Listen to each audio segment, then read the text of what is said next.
Boa noite, Sorelas. Hoje mais uma história de uma mulher incrível. Já entrou aqui, a pontualidade.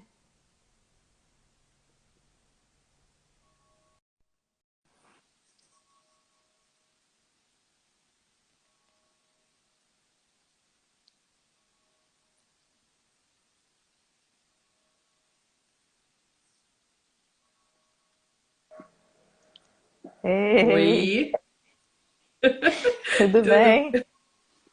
tudo legal. Tudo jóia. E aí, como é que tá na pandemia? Menina, que loucura isso, né? Meu Deus do céu, a gente teve que se adaptar, todo mundo, né, na universidade, para ministrarmos as aulas, e Aham. aí alguns tinham muito ambientação com isso, então foi uma rede de ajuda, né? Todo mundo junto. Mas graças a Deus o semestre fluiu, né? E aí também foi muito interessante os alunos, sabe, o Simone? A gente nunca imaginou que alguns alunos não gostariam dessa coisa de aula virtual. E aí alguns dizem assim, ah, Tânia, eu não quero isso no semestre que vem. E aí eu estou conversando com eles que a questão não é querer ou não querer, não é? Nós não temos como abrir as escolas, as unidades educacionais, as universidades De do forma jeito que a gente. segura. É. Exato. E realmente o ensino presencial é maravilhoso, mas Claro, né? é lógico, de bom. A gente quer Entretanto, poder se olhar nos olhos, dar beijinho, dar abraço, né? nós somos muito calorosos, né? E na universidade, eles me chamam de diva, eles brincam a beça comigo, porque eu procuro trazê-los sempre para perto de mim, não é? E é assim que a gente contribui com a construção do pensamento deles. Entretanto, eu penso que a ferramenta digital ela veio para nos auxiliar. Ela não veio só passando, ela veio para ficar. Tá entrando um monte de mulher bonita aí. Ah, a mulherada quando não entra agora, entra depois. É Mas porque assim, é muita live acontecendo há muito tempo, ao mesmo tempo, né? E eu assisto todas, eu passo o dia fazendo o trabalho doméstico com o celular e ouvindo. Muito bom, transformar a vida de todas as formas, né? Porque né? não dá mais ninguém nos auxiliando, fica difícil também. Então, a minha mãe faleceu, eu agora literalmente sozinha, né? E aí eu cuidando de casa agora, aprendendo a fazer comida, né? Coisa que eu não sabia Ah, fazer. não! Mais uma? Pois é, o clube, né? Não, porque é assim, sou eu e mais os três adolescentes, né? Que não fazem nada porque é tudo mal criado.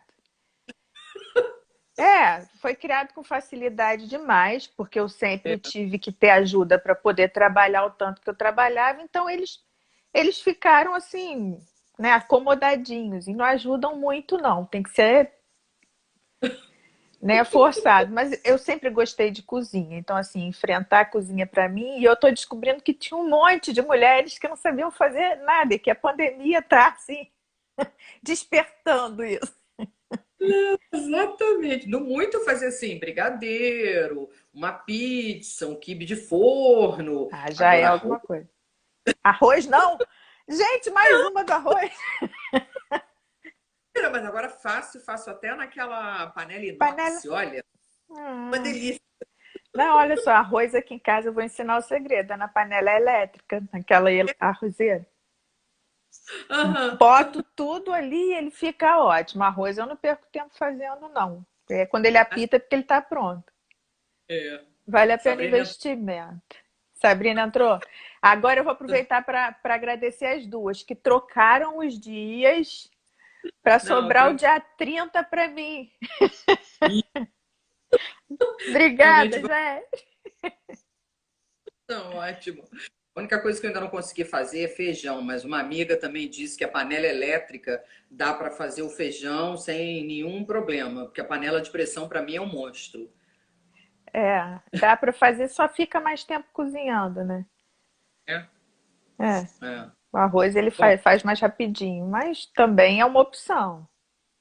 pois é, né? Mas na pandemia a gente está se virando com tudo, estudando muito também, porque a gente aproveita para que tem mais tempo, né? Porque eu também tive o Covid, como a gente falou, só que foi de uma forma mais branda, mas estou isolada desde 16 de março. E a gente vai à rua muito rapidamente quando precisa ir ao mercado e volta. E às vezes eu fico muito preocupada porque tem muita gente que não está dando a atenção devida, sabe? Tá achando que é uma coisinha, né? Não vamos É. entrar em detalhes. Só deixa de ser coisinha quando a coisinha chega perto, entendeu? Exatamente, As exatamente. pessoas esquecem que elas podem estar assintomáticas, transmitindo para todo mundo por aí, e aí alguém que tem uma imunodeficiência, uma doença, né, pré-existente, Exato. você Eu, vai. a gente É falta de solidariedade, de amor vai, pelo outro, sabia? com certeza, nós estamos na época da empatia e é preciso que as pessoas efetivamente pratiquem a empatia, não é? Uhum. A nossa família, um primo que cuidou de mim, eu cheguei até a comentar com você, ele faleceu, lamentavelmente. Uhum. Cuidou, fiquei bem, ele ficou super feliz, porque ele usou uma determinada medicação comigo, ainda em fase experimental, deu certo, mas para ele não deu e ele foi para o CTI, ficou entubado e acabou falecendo. Quer dizer, é muito, muito complicado. E quando a gente fala de educação, não tem como você pensar em colocar os alunos dentro de uma sala de aula. Existe um estudo que 20 alunos eles acabam contaminando outras É, pessoas. eu Então, publiquei isso ontem no meu Face. E mais, esse estudo é um estudo feito na Espanha por isso, matemáticos, onde as famílias têm 1,5 filhos. Ou seja, entre 1 e 2 filhos as famílias espanholas têm. Então, eles fizeram um estudo matemático do efeito da ida desse 1 meio filho para a escola, que esse número contaminaria 808 pessoas em 2 dias. Isso é exatamente. seríssimo, né? Quando a gente pensa em Brasil, que as famílias são mais numerosas, esse número certamente aumenta. E ele quase que triplica. E não só na educação básica, mas também nas universidades. Por exemplo, Nova Friburgo é o polo onde você tem várias Polo cidades, universitário. né? E todos vêm para cá, para as universidades daqui. Então você contamina e recontamina. Uhum. Então, uma das únicas coisas que o ministro da Educação fez corretamente foi prorrogar a autorização até 31 de Até... dezembro. E a gente torce para que até lá tenha ou um tratamento efetivo ou a vacina saia, né? Exato, E, exato. A gente né? A gente sabe, está vivendo um dia de cada vez. Não adianta querer antecipar as coisas. não tem como antecipar, não tem como planejar, é aguardar o que vem. E a gente sabe que afeta a economia, que as pessoas precisam trabalhar, mas eu acho que existe também uma falta de bom senso em termos assim dos empresários, das pessoas que precisam ter as suas empresas lá abertas, porque Uhum. você uma pressão em cima dos governos. Você não vê nenhum manifesto para a baixa dos impostos, prorrogação desses impostos, para que as isenções que ainda continuam sendo concedidas para grandes empresários terminem, né, diminuam, ou Diminui. então Ou para os termine. né? É muito complicado. Eu vejo, às vezes, as pessoas reclamam muito, falam muito, mas ação. Eu não sei se é porque, assim, nós somos muito proativas, não é? Então, a gente não fica parada, a Não fica gente já. resmungando, né? Isso! Vai ficar resmungando? Não adianta resmungar. Se reinventa, parte para outra, dá um outro jeito. Eu tive pessoas aqui em Friburgo, né, empresários, amigos, que falaram assim: ah, como é que eu vou vender agora? Eu falei: eu que sou eu, que não tenho nada com isso, detesto comércio, virei para ele, mas por que que você não investe agora no e-commerce? Certo. As pessoas estão em casa, você vai chegar a elas através da venda e da entrega. Ah, nunca pensei nisso. Como é que eu vou fazer isso? Falei assim, como você vai fazer? Eu não sei, mas eu acho que tem Sebrae, tem um monte de vídeo na internet, tem curso para fazer rapidinho. Contrata um profissional especializado em e-commerce e paga para ele fazer para você. Eu sei lá como você faz. Mas o que eu acho é que não adianta ficar se lamuriando, né? A gente não pode ficar assim, diante das dificuldades. As dificuldades têm que ser ultrapassadas de alguma forma. As pessoas gostam muito de ficar ali remoendo, não é? E parados, inertes, e eu acho que a gente tem que agir. Existem determinadas coisas que chateiam, e aí quando me envolve a saúde e tal, eu acho que realmente fica difícil. A perda de uma pessoa querida. Entretanto, hoje, a facilidade que a gente tem com a informação, às vezes eu falo para os alunos, gente, na minha época, quando eu entrei para a universidade, né? Falar na minha época é uma coisa assim. Pois é, mas em 83 a gente não tinha essa gama de informações, sabe? Ainda saindo de ditadura, aquela coisa toda, né? Hoje a facilidade que eles têm, meu Deus do céu, o acesso, eles viajam o mundo. Outro dia a Sabrina brincando com a gente troca um monte de informações, aí ela me mandou um site em que você anda de carro como se você estivesse viajando por vários locais. Aham. Nossa, conhecer tudo que a gente não Tá com conhece. saudade de viajar? Faz uma viagem virtual, cara. Não tem jeito. Agora é assim. Depois pode ser de outra forma, porque a gente não sabe qual é também. Não adianta ficar querendo inventar nem adivinhar, né? Mas A vamos. hora agora. Já já a gente vai falar disso tudo. Vamos falar de você, que você está me embromando. Eu quero que você me conte a história da Tânia. História da Tânia. A Tânia nasceu aonde? Cresceu como? Como é que foi a infância? Vai lá. A Tânia nasceu no Rio de Janeiro, a Tânia é carioca. A Tânia é filha de um casal, né? Um empresário e uma senhora do lar.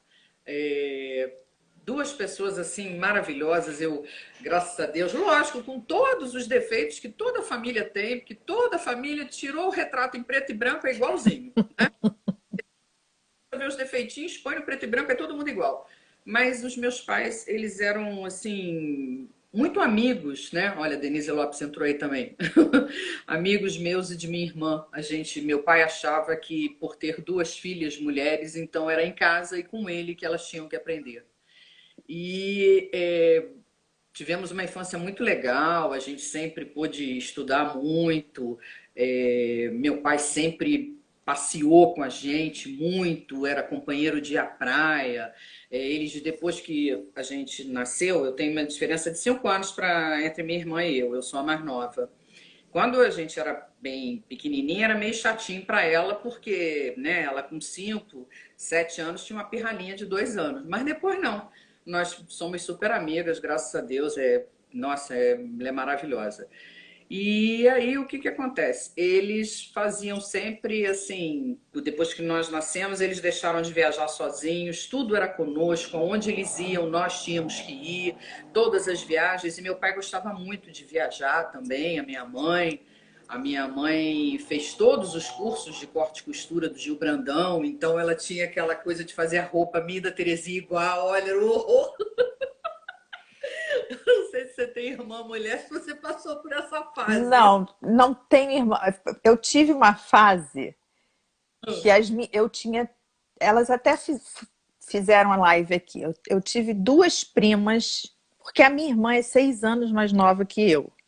E nasceu numa época completamente diferente da minha vida, né? Da vida dos meus pais. Mas eu tive primas, 4 ou 5, todas da mesma idade. Maravilha. A gente chegou ao ponto de ter o seguinte: ia um casamento, Uhum. todas com a roupa igualzinha, com cores diferentes. Gente, quando a Diferente. gente pensa nisso, né, não é nem par de jarra, né? Eu não sei lá quantas jarras iguais na minha festa. E tinha isso, de andar meio igualzinho, ficar parecido.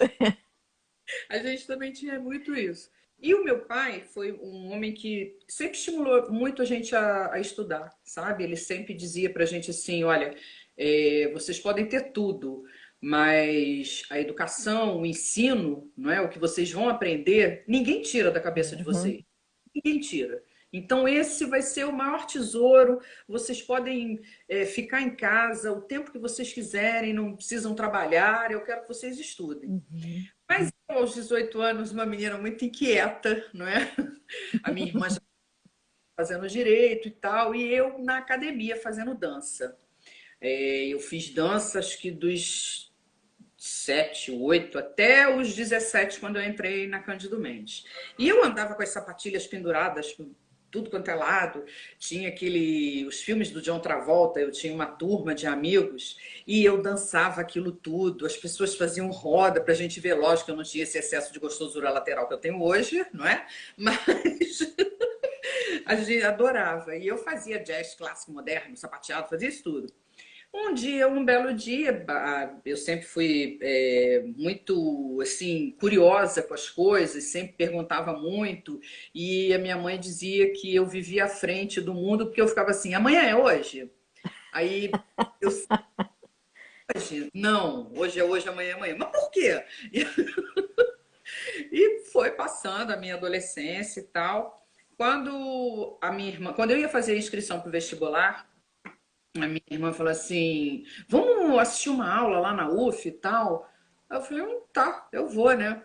E o meu pai, assim, rezando, porque eu ia fazer educação física, entendeu? Eu ia ver Baryshnikovsky, era essa a minha vida. Pois é. Simone, cheguei na UF, assisti uma aula de Direito Internacional Público do professor Hélio Monerá Solon de Pontes. Ele, Uhum. lamentável, né? Eu fiquei maravilhada com aquilo. Aí eu cheguei em casa, eu falei assim, pai, amanhã eu vou fazer a inscrição para o vestibular e eu mudei. Aí ele falou assim, meu Deus do céu, o que você vai fazer? Eu falei, vou fazer direito. Aí ele disse, ai, graças a Deus, era o sonho dele.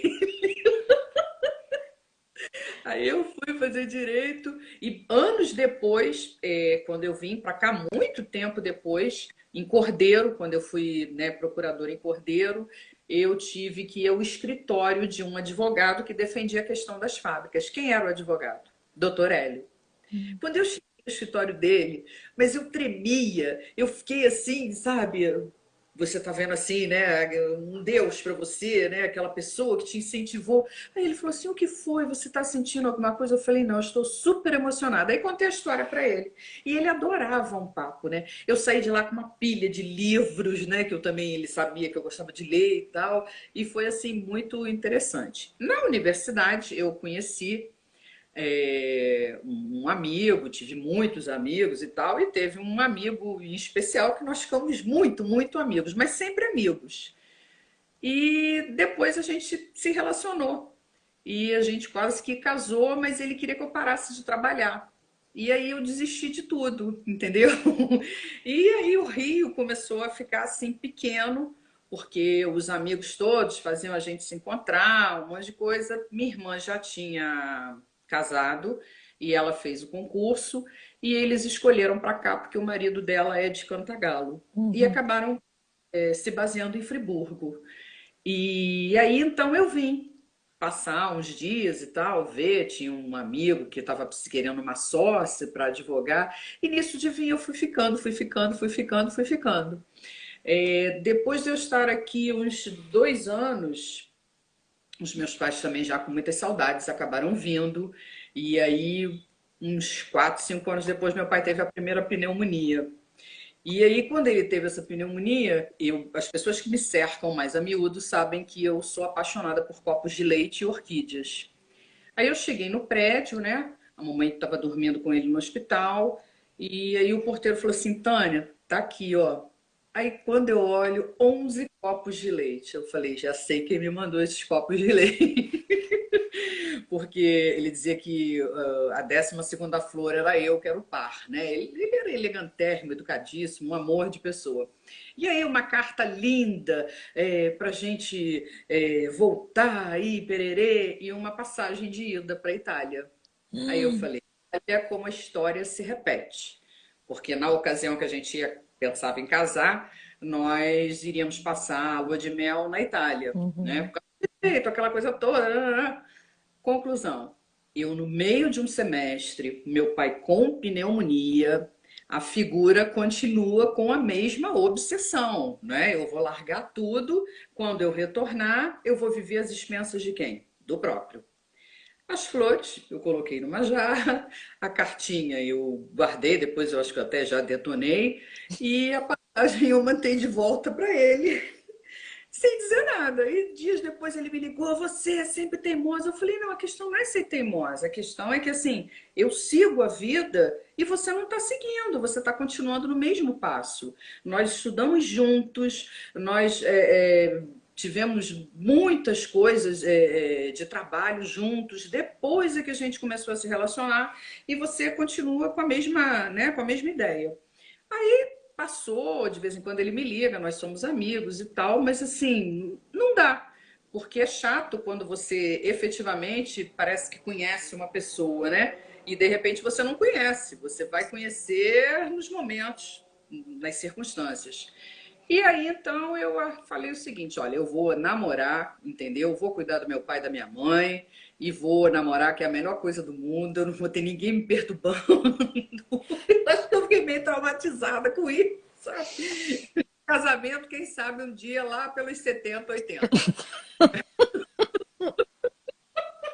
Entendeu? E aí, meu casamento é comigo, é com o meu trabalho, né? Com as minhas receitas. De vez em quando a gente tem os namorados e tal, mas assim, né? Nada muito sério, porque eu acho que depois chega uma certa altura da vida que você fica muito seletiva Fia. e até sem querer, né? Você fica, às vezes você olha assim determinadas coisas e diz, gente, que desperdício, meu Deus do céu, porque a gente, quando atinge uma certa maturidade, eu acho que o intelecto é que nos desperta, né? Essa coisa de roupa, de bonito e tal, não é Uhum. por aí. Então, eu vivo, sabe, Simone? Quando Deu uma ser travadinha. jovem também, né? Depois já um pouco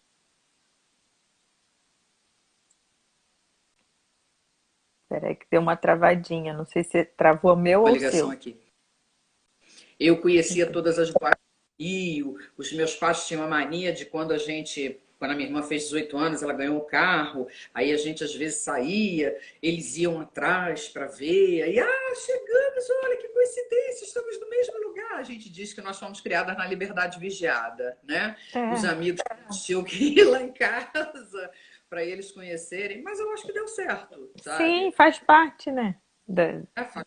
A gente conseguiu, a Viviane também entrou, a gente conseguiu ter a independência e nessa questão de lado afetivo, eu fiz efetivamente uma escolha, sabe? Porque foi uma pessoa que eu gostei muito, mas obviamente que isso também me decepcionou, não é? Você convive 6, 7 anos e de repente você descobre que aquele que você achava que era o par, né? Porque eu não sou muito dessa coisa de minha metade, eu acho que é o outro Uhum, como eu, né? uhum. Metade, então também não quero metade de ninguém.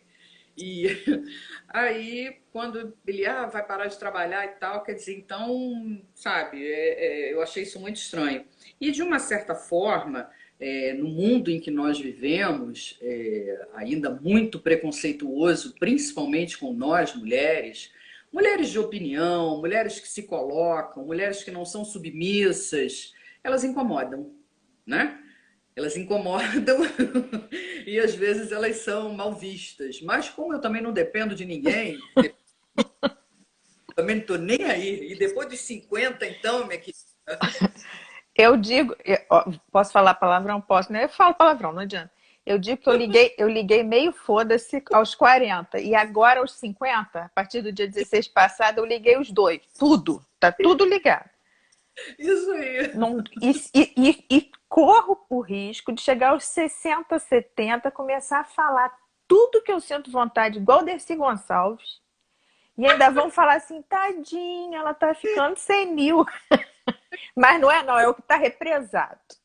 Exato, exato. E a minha criação e da minha irmã, ela foi muito boa, sabe? O meu pai sempre deixou a gente conversar sobre tudo, sempre conversou sobre tudo com a gente. Uhum. Fumei, eu fumava em casa, sabe? Quando a gente que vai num lugar, vamos, a primeira festinha, vamos aprender a beber em casa, vamos saber como é que é. Todo mundo já tomou um porre na vida, não vem dizer que não tomou, né?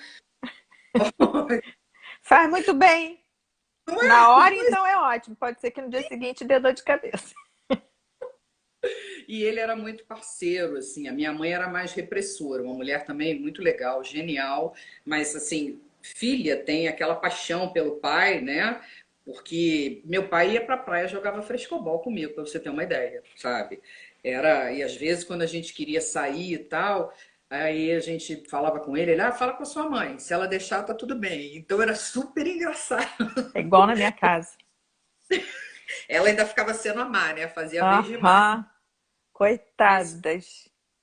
pois é, mas acho que assim, a mensagem mais forte, mais importante que ele deu pra gente foi a do estudo e dizer pra gente o seguinte, olha só, vocês têm que ser independentes, porque homem é igual pai, vocês não vão encontrar na vida. E Uhum. realmente, primeiro pelo afeto, né, o amor que a gente tem, e segundo porque apesar dele deixar a gente ter essa liberdade, ele estava sempre por perto, ele sempre se oferecia para conversar com a gente, ao jeito dele, da forma dele. Depois então que ele parou de trabalhar, se aposentou e aí a minha irmã casou-se, ficamos só eu, ele e a minha mãe. Eu dizia que ele era o meu parceirinho, meu amiguinho, porque eu durmo muito tarde, eu sou notívaga, né? E ele às vezes ficava comigo altas horas e vendo filme e conversando. Então eu realmente sinto muita falta, mas eu tive uma lição muito grande e eu sei que ele se orgulhava muito da independência que a gente tinha. Que ele dizia que mulher submissa não dá, porque nem a mamãe era. Ela era assim, ela não sabia fazer compras, ele era Nossa. o ele comprar, ela ia ao mercado para comprar biscoito, iogurte, sabe, Danone. Ele é que sempre comprou tudo, mas ele nunca a proibiu, muito pelo contrário. Era dela isso. Isso era dela e ela se sentia muito bem com isso. A gente dizia, pô, mas pelo amor de Deus, não sabe comprar um pão, não sabe comprar uma carne. Seu pai sempre comprou para mim, não tô nem aí para isso, tem outras coisas para me preocupar. E a vida seguiu. E o sistema deles funcionava para eles, né? Isso sim, ótimo, mas também ela tinha as opiniões dela, ele respeitava. Uma vez, a gente morava na Penha Circular e ele tinha uma empresa lá também. Então era tudo próximo. Ele sempre foi do tipo que ia almoçar em casa. Domingo ele gostava de todo mundo juntos. Aí uma vez ela cismou assim: eu quero mudar. E ele disse assim: vá e veja o que você quiser. E aí ela foi. Aí viu uma casa na ilha, nananana, tudo alugado, tudo resolvido, tudo pronto. Aí ele disse assim: é isso, Lucinda, tá certo? Ela, não é. Faltando 2 dias, ela foi lá e desistiu de tudo. E aí, tipo assim, ela chegou, né, na hora do almoço, né, e tal. Ela vai falar com seu pai, olha, não sei o que ele vai fazer. Eu e minha irmã, né, a gente olhando pra cara dela, e assim, papai não vai falar nada, do jeito dele, né? Aí ela disse: olha, Edira, eu tenho que falar uma coisa com você. Aí ele: o que foi, Lucinda? Fala logo. Eu desfiz tudo, eu não vou mudar. Ele: o que eu vou fazer, né? Então, nesse aspecto, assim, a gente aprendeu que nós podemos ter opinião e que a nossa Uhum. opinião é ser respeitada. E Uhum. ele fez a gente entender isso e disse: olha, façam o que tiver que ser feito para que vocês sejam respeitadas. Quando estiverem erradas, óbvio, assumam seus erros. E a gente também sempre foi assim, sabe? A minha irmã fez o concurso dela, hoje é aposentada, tem lá a vida dela numa boa com meu cunhado, mas uma das coisas que realmente eu me orgulho muito é da independência que a gente conseguiu ter, acho que desde novinha. É bacana que a sua história é um pouquinho diferente de todas que a gente tem ouvido, né? A Hum, figura paterna foi o homem que não era um homem machista. Seu pai, para a uhum. época, não era um homem machista, porque o Não, ideal dele era criar filhas independentes. Então veio dele, né, da figura paterna, masculina, essa liberdade para que vocês. mas eu acho que isso aí tem toda uma história da família. O meu pai, ele era filho de um alemão que veio com o meu bisavô, alemão também, fugindo da guerra, fugindo de Hitler.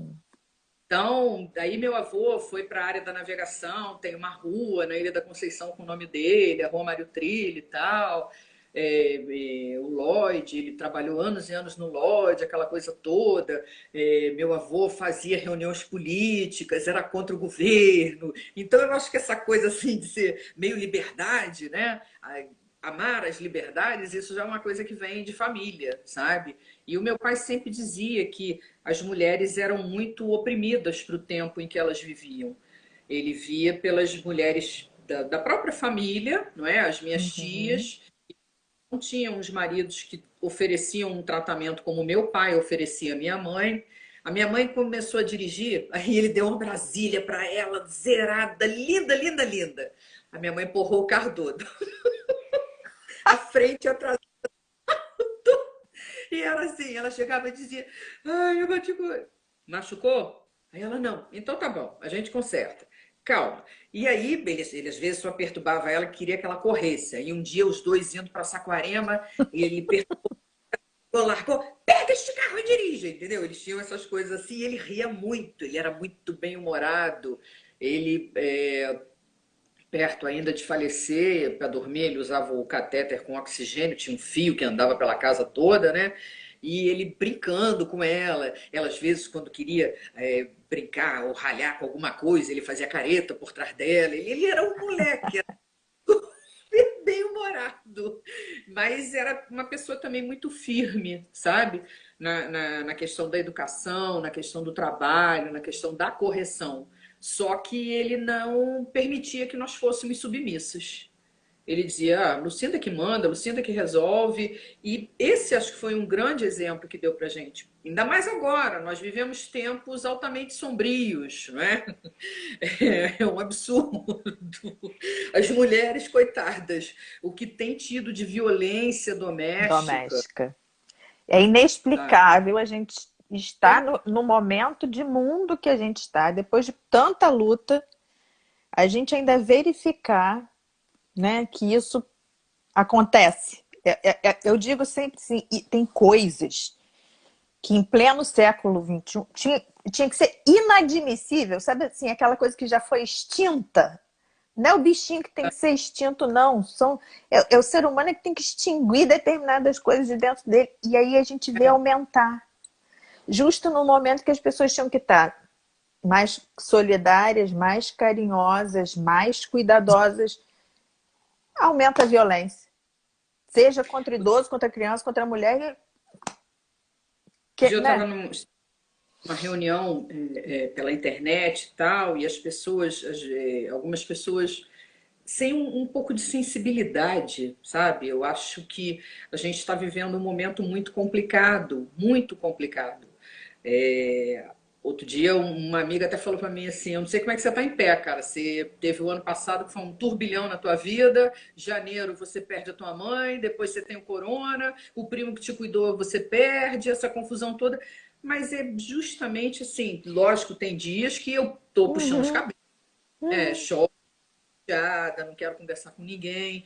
Mas, no geral, tem que colocar o pé no chão e pensar: sim. olha, é o que você tem para hoje, é a vida que você tem. E eu acho que depois dessa coisa do coronavírus, então, é preciso que as pessoas pensem um pouco mais no seu semelhante. A Uhum. gente tem que lidar muito com a famosa empatia que todo mundo está falando, mas você necessariamente tem que se colocar no lugar do outro. Quando a gente fala em educação, então, principalmente, outro dia um colega estava falando: ah, como é que a gente vai aferir a presença? Olha só, olha só, hello, Nós hello. estamos lidando com seres adultos. Simone, lamentavelmente, nós temos ainda alunos na região que nós vivemos, nós temos alunos sitiantes, que não têm internet todos os dias, que às vezes têm que ir à cidade para lá, então, baixarem numa venda em algum lugar e ter. Nós temos alunos que os pais perderam o emprego e ele também perdeu o emprego, que está indo para casa de uma tia, Uhum. anos que a família está se debatendo, mas debatendo de porrada mesmo, violência doméstica noite e dia. Então a gente tem uma série de coisas. Então eu sou muito preocupada com isso, eu sou muito preocupada com o meu semelhante, eu sou muito preocupada com a forma de falar. Então, assim, as atitudes deseducadas me magoam, me machucam muito. Eu brinco, eu falo palavrão, né? Eu sou proativa, mas eu acho que a gente tem que ter um cuidado quando fala com as pessoas. Por favor, muito obrigada, com licença, não é? Eu acho que isso é básico. E as pessoas às vezes estão preocupadas assim com detalhes que, meu Deus do céu, né? Não dá para você perder tempo com isso. A gente tem que estar preocupado em criar algum projeto para melhorar o mundo, sabe? A gente Uhum. né? E procurar nós da educação, do judiciário, da advocacia, que não me venha com a história de operador do direito, que eu tenho aversão a isso. A gente constrói, a gente não opera Opera nada. porcaria. Ali, o Rafael já falou, porque ele foi meu aluno, ele sabe disso, que eu detesto isso. Ah, porque o você não vai operar nada, filho. Volta tudo. Porque nós construímos as teses que você, Ministério Público, vai analisar, o defensor, o magistrado e o ministro do Supremo, não é? Agora, você e todos eles e eu não temos culpa das leis que nós temos. Sim. Então, uma coisa que às vezes também me irrita muito é que tudo é a culpa do judiciário, tudo é a culpa do Supremo. E quando o Supremo começa a dar nó na lei para tentar dar uma solução diferente, a culpa é do Supremo. Exato.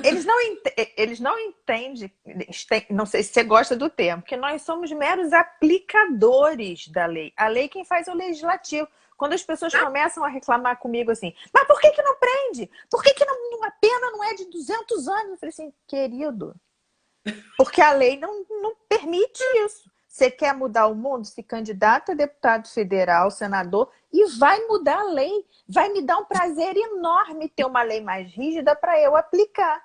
Mas eu tenho um limite, que é o limite da lei. A gente está no Estado Democrático de Direito e cada um tem sua função. Eu não vou legislar, eu vou aplicar a lei, né? Nem eu tampouco, né? Pois é.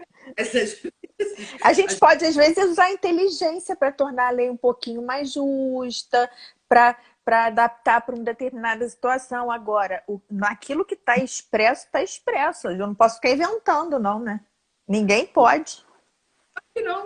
E aí, às vezes, as pessoas até você coloca alguma coisa em uma rede social sua, vem um xiita lá e coloca. Eu digo assim, gente, essa pessoa podia pelo menos estudar. Se essa pessoa estudasse, se essa pessoa se informasse, essa pessoa saberia que a lei foi feita por uma das pessoas que ela votou. Então ela, Da próxima vez, pensa melhor, né? poxa, vai ver a vida pregressa dos candidatos, sabe? Parte para uma iniciativa, começa um abaixo-assinado, começa a mandar lá para o Congresso, eles recebem, eles leem isso tudo para eles. Agora, então, tem consulta pública.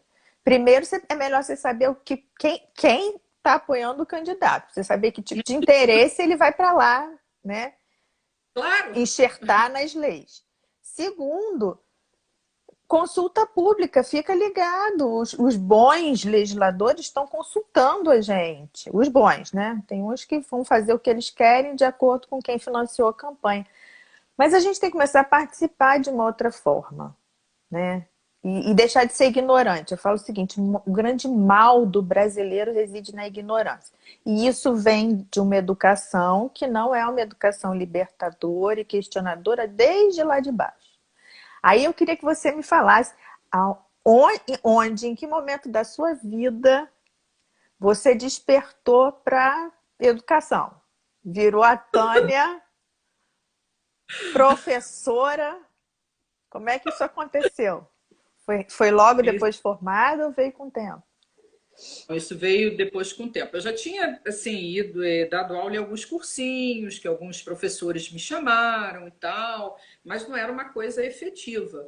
Mas eu achava bacana. E a minha mãe brincava comigo assim: você vai ser professora, vai ser a tua paixão. Eu dizia, mãe, fala sério, né? Pô, eu tô estudando direito igual uma louca para me dar aula. Ela disse, espera. Mas assim, ela falava para encarnar comigo, para brincar comigo, mas sabe as palavras.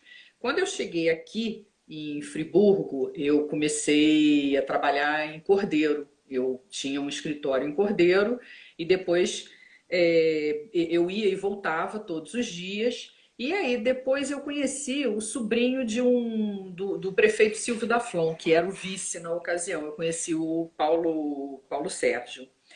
E o Paulo Sérgio, uma pessoa assim incrível, ele dava aula aqui na Cândido e a gente conversava muito, e eu também sempre gostei muito de ler.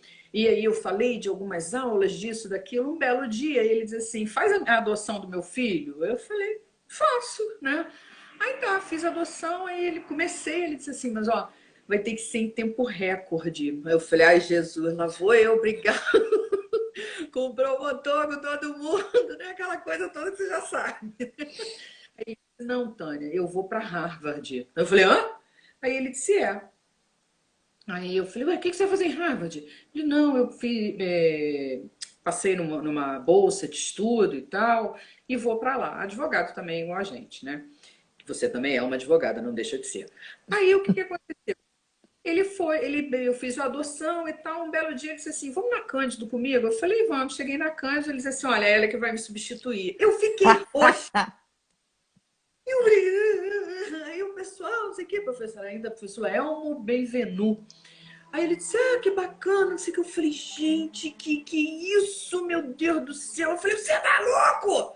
Aí ele disse: eu não, você, do jeito que você tem uma cabeça. De que cabeça, menino? Eu quase não tenho cabelo firme, de ser maluco. Conclusão: comecei lecionando. Eu não era essa coisinha bacaninha que eu sou hoje, não, tá? Juro pra você. Mas eu fui me apaixonando tanto por aquilo e conhecendo as pessoas, e cada vez eu sempre gostei muito de estudar, isso é verdade. Fiz um monte de coisa. Eu estou fazendo um mestrado, eu estou fazendo um curso de letras também, né? Uma graduação. Eu estou fazendo um monte de curso na internet. A minha cabeça nunca parou, porque a condição que eu me coloco é uma eterna aprendiz. E aí eu tomei um gosto imenso pelo magistério. E viver no interior é muito diferente de viver no Rio de Janeiro, né? A gente depois até se acostuma com essa vida daqui. A gente passa, por exemplo, quando eu vinha para cá antigamente, eu inchava. Agora não. Agora quando eu vou pro Rio aqui, eu incho. A gente, né, vira meio bicho grilo, né? Mas as pessoas são diferentes. Os estudantes daqui são diferentes dos estudantes de lá do Grande Centro, até pela gama de informações que você tem lá. Então eu coloquei na minha cabeça que eu cada vez tinha que procurar ser melhor, eu cada vez tinha que me informar mais para eu poder contribuir mais para a construção do pensamento dessas pessoas. E já se vão 20 anos, né, na Cândido Mendes. A gente tem aluno que já é promotor, é defensor, é delegado, juiz. E isso dá um orgulho, mas um orgulho assim imenso. Ó, tá entrando o Alexandre Maciel, um outro professor aí também, uma pessoa maravilhosa, que é apaixonado pela educação também. Então, tudo isso foi me movendo. E eu dizia assim, que quando eu entro no, eu dizia e digo até hoje, quando eu entro no portão da universidade, eu posso estar com a cabeça a mil por hora. Meu pai às vezes estava no CTI, minha mãe no CTI. Parece que eu entrava ali, é o meu templo, sabe? A energia melhora, é um aluno que vem e mexe com você, é um que te dá um bombom, é outro que vem e fala uma bobagem para você, é outro que vem te perturbar. Você sabe que é o meu também, né? Eu acho que Eu é abri assim. mão quando eu virei mãe, e eu digo, no dia que eu deixar de ser mãe, porque já tô quase, né? Tá quase. Aham. Já tem dois que não estão precisando de mim, que é capaz de ir embora. E a Sofia ainda exige um pouquinho. Mas a minha entrada para a universidade foi assim: o que eu ouvi foi diferente de você, porque eu ouvi a minha vida inteira, minha mãe e minha avó, professoras, dizendo que eu não podia fazer de jeito. E eu dizia que queria ser professora. Não, você Que não vai legal. fazer pedagogia, você não vai fazer, professor ganha mal. Como é que você vai fazer? Não faça isso. Veja sua mãe. Sua mãe teve que fazer o concurso do Banco do Brasil quando começou a ter filho. Você tem que ouvir, ouvir, ouvir, ouvir. Fiz a faculdade de Direito. Primeiro emprego. Abriu uma vaga, não, abriram duas vagas para professor na Universo em Niterói, que estava abrindo. Olha. Tinha que ir lá dar uma aula. Eles me deram três temas, tipo uma prova oral, né? Me deram Aham. três temas, eu tinha que dar uma aula. Eu recém-formada.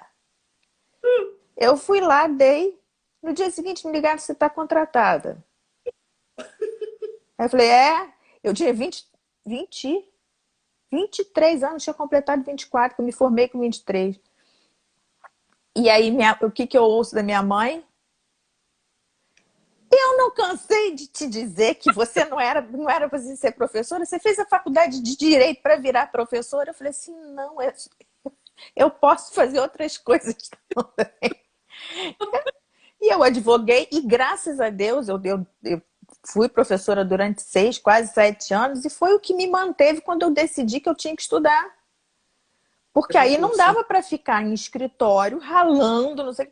Foi o que pagou os meus livros, foi o que pagou o cursinho e foi o que me manteve enquanto eu estudava para fazer o concurso, gente. E eu amava dar aula, até que eu engravidei, aí não dava mesmo mais para ser promotora, professora, mãe. Mas eu falo, eu vou voltar. Eu vou voltar porque não tem ambiente mais gostoso do que o de uma universidade. Olha, quando eu perdi o meu pai, todo mundo sabia da paixão minha com a minha família, né? Que eu dizia assim, o pessoal, vamos sair, não sei o que. Eu dizia, eu não, eu vou pro meu palácio, entendeu? Eu digo que a minha casa é meu palácio, Uhum. sabe? Do mundo para mim. Eles dois eram assim sensacionais. Quando juntava minha irmã, minha sobrinha, meu cunhado, todo mundo, então aí era festa. Mas quando ele faleceu, eu fiquei muito, muito triste. Eu tenho um problema muito sério para lidar com essa coisa de morte, Uhum. sabe? Eu sou egoísta, efetivamente. Não tem que trabalhar muito a minha cabeça nisso. E eu fiquei muito, muito triste. Mas eu te digo que a melhor hora de todos os meus dias é quando chegava a noite que eu ia para a universidade. Parece que eles sabiam exatamente o que eu queria ouvir, como é que eu queria ser tratada. Aí no final do semestre eles me deram um presente que eu fiquei assim louca. Eu já fui paraninfa, patrona, aquelas coisas todas, né? Eles deram o nome do meu pai a uma turma. Menina, eu chorei Oh. doida, né?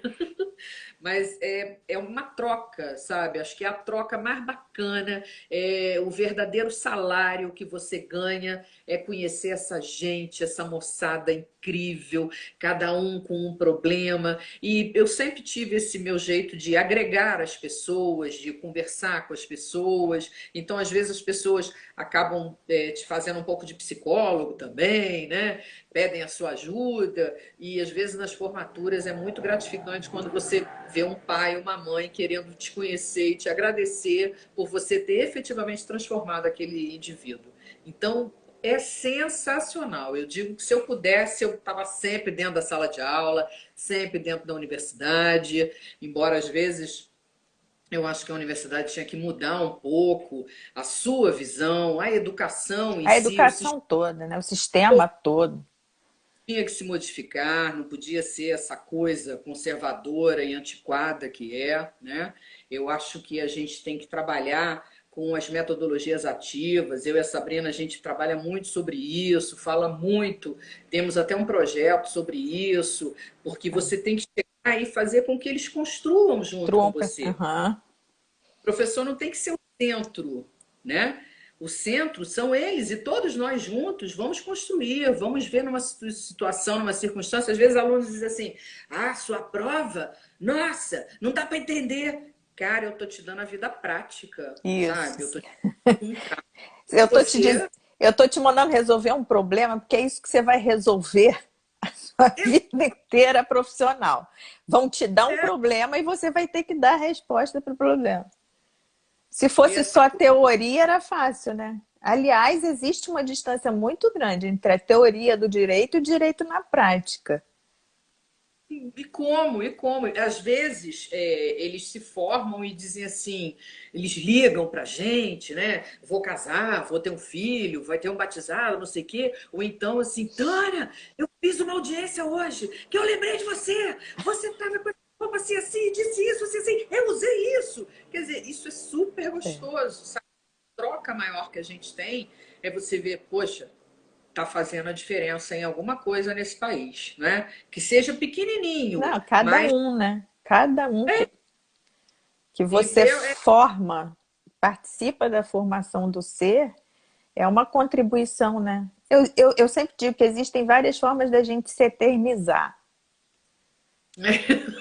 Uma delas é a maternidade. E outra é lecionando. Você se eterniza naquela pessoa. Eu lembro, eu lembro assim, teve uma situação muito estranha. Eu estava aqui no MP numa reunião de colegas e um colega olhava para mim e ria. Olhava para mim e ria. Um colega que estava substituindo, rodando ainda, né?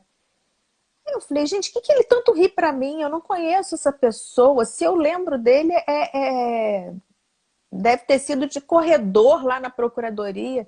Acabou a reunião. Ele chegou perto Hum, de mim e falou assim: Você não tá lembrando de mim, não, né?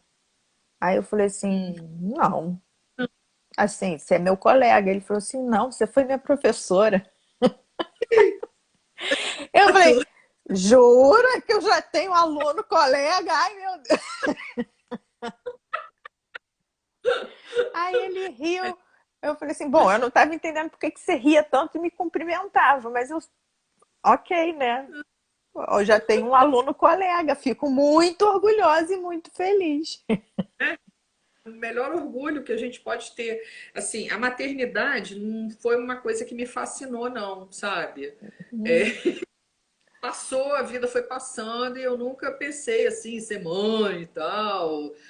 A Tamires, a minha sobrinha, quando ela nasceu, a filha da minha irmã, eu falei assim, gente, é a filha que eu não vou ter. Nasceu, tá ótimo. A minha mãe botava a mão na cabeça e dizia assim, meu Deus do céu. Mas eu acho que foi uma questão assim, não sei se foi escolha, mas a vida foi tomando um outro rumo Uhum. e tornando cada vez mais por estudar. E depois que eu comecei a dar aula, eu acho que eu consegui ter tantos filhos, né? Que não foi preciso ter o meu biológico, sabe? Uhum. É E me isso sinto mesmo. E não é uma obrigação, né, da mulher. É isso. É escolha, é acontecimento. Tem vidas que te levam para isso e tem vidas que não te levam e você não pode ser cobrada de ser mãe, porque não é uma função da mulher ser mãe, né? arrasar pra gente que pensa e entende, né?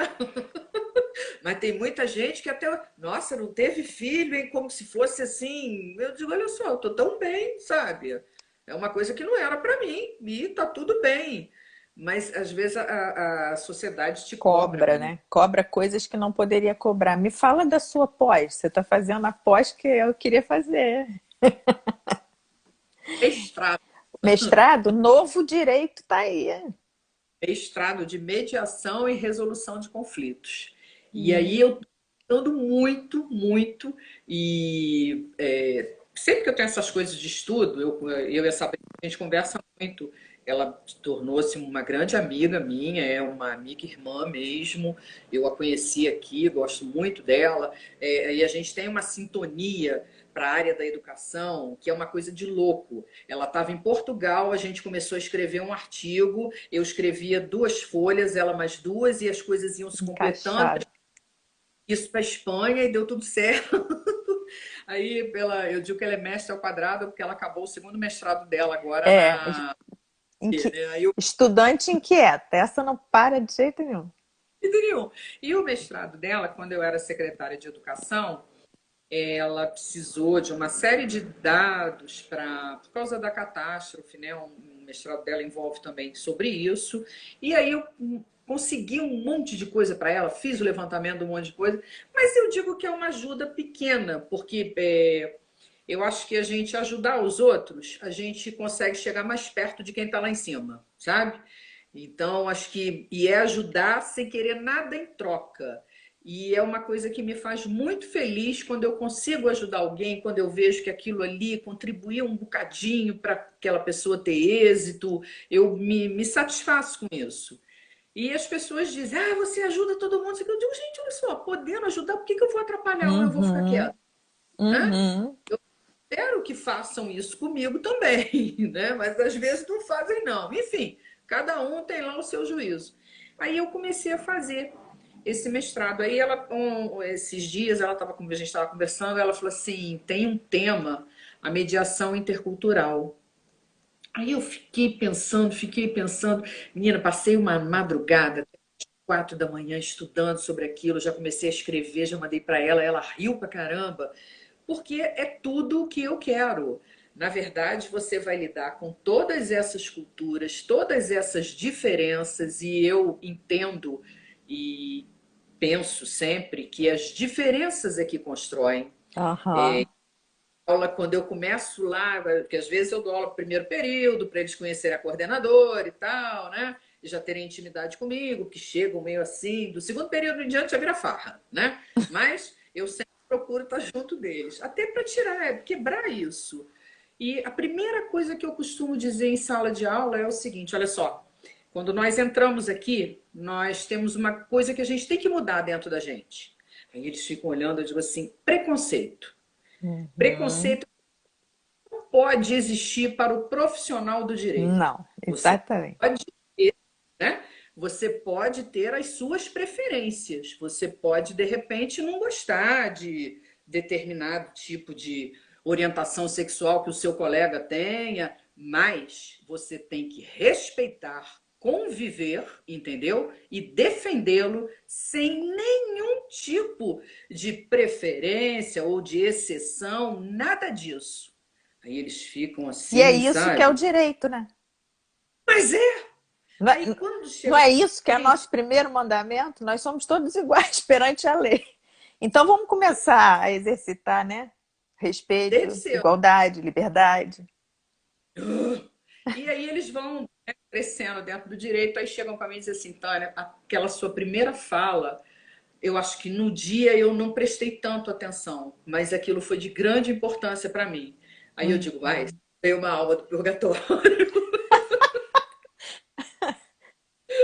É porque o advogado que é preconceituoso, que isso eu não faço, isso eu não gosto, isso eu não quero. Gente, que isso? São as diferenças que nos movem, que nos constroem, que fazem dessa sociedade uma sociedade melhor, não é? E aí eu pensei que com a mediação eu vou poder pensar aí numa dissertação bem bacana sobre isso tudo, com essa diversidade toda. Ainda mais no momento atual, em que a gente tem aí um meio retrocesso ou não, Não, né?